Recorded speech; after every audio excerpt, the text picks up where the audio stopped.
আমাদের গাড়িগুলো যখন ভাড়া খেটে পার্কিং করার জন্য একে একে সবাই আসে, তখন তাদের মুহূর্তটা দেখুন কত সুন্দর লাগে।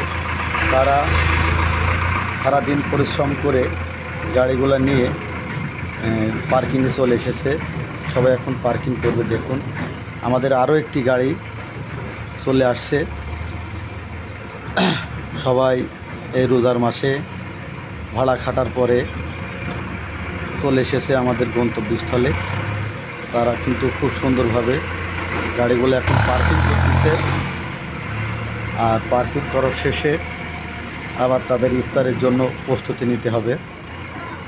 আমাদের 3টা গাড়ি বাইরে ভাড়াতে যাচ্ছে। দেখুন সবাই 2টা চলে এসেছে, আরও একটা আসতেছে। তারা এখন পার্কিং করছে।